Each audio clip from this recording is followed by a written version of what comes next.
On a cold November morning in 1983, 6 armed men approached the Brinksmat warehouse near London's Heathrow Airport. They had no idea they were about to pull off what would become known as the crime of the century, stealing gold worth £26 million, nearly $100 million in today's money. The thieves had planned for a simple cash robbery, expecting to find around £3 million in the vault. But when security guard Anthony Black let them in, thanks to inside information from his brother-in-law Brian Robinson, they discovered something far more valuable: 3 tons of gold bullion stacked in neat rows of shining bars. Inside the warehouse, the gang moved with practiced efficiency. They doused the other guards with gasoline, threatening to set them alight if they didn't reveal the vault's combination. The terrified guards complied. When those heavy vault doors swung open, the robbers stood speechless before mountains of gold bars, diamonds, and cash. For 2 hours, they worked methodically, loading their vehicles with as much gold as they could carry. The bars were so heavy that they had to leave some behind. As they drove away into the gray London morning, they had no idea that their successful heist would unleash a decades-long saga of murder, betrayal, and mystery. The investigation that followed was one of the largest in British criminal history. Detective Chief Superintendent Brian Boyce led the charge, declaring that anyone wearing gold jewelry bought in the UK after 1983 might be wearing Brinksmat gold. Most of the stolen gold had been melted down and recast, mixing with the legitimate gold market in a sophisticated laundering operation. The thieves' celebrations were short-lived.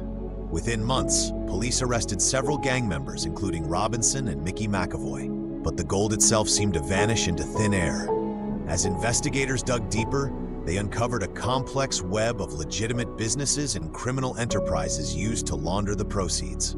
The curse of Brinksmat, as it came to be known, claimed numerous lives. Many connected to the case met violent ends.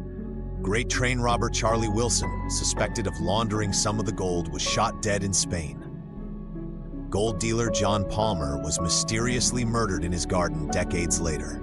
Others disappeared without a trace. Kenneth Noy, a criminal who helped dispose of the gold, killed an undercover police officer in his garden, but claimed self-defense. Though acquitted of that charge, he later served time for other crimes connected to the heist.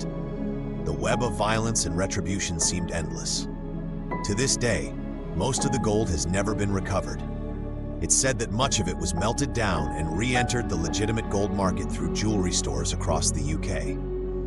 Some estimate that 4 out of every 5 gold rings made in Britain after 1983 contained traces of Brinksmat gold. The heist changed British criminal history forever. It forced police to develop new methods for tackling organized crime and money laundering. The investigation exposed the intricate connections between London's criminal underworld and seemingly legitimate businesses. Insurance companies rewrote their policies, and security procedures at warehouses worldwide were revolutionized. 4 decades later, the Brinksmat robbery remains one of the most infamous heists in history. While some of the gold's journey has been traced through tax havens and front companies, millions in stolen treasure remains unaccounted for. The full story of where it all ended up may never be known. Perhaps most remarkably, this single event helped reshape London's skyline. Some of the laundered money is believed to have funded the early development of Canary Wharf, now one of the world's premier financial districts. In a twist of irony, the stolen gold helped build the very institutions it had been taken from. The Brinksmat heist stands as a testament to how one crime can echo through decades, leaving an indelible mark on society, law enforcement, and even the physical landscape of a city. It's a story of greed, violence, and unintended consequences. A cautionary tale that continues to fascinate and terrify in equal measure. As London's financial district gleams in the sunset, few of the bankers and traders hurrying home realize they're walking through streets partially paved with the proceeds of that fateful November morning. The gold may have vanished, but the legacy of Brinksmat lives on, woven into the very fabric of modern Britain.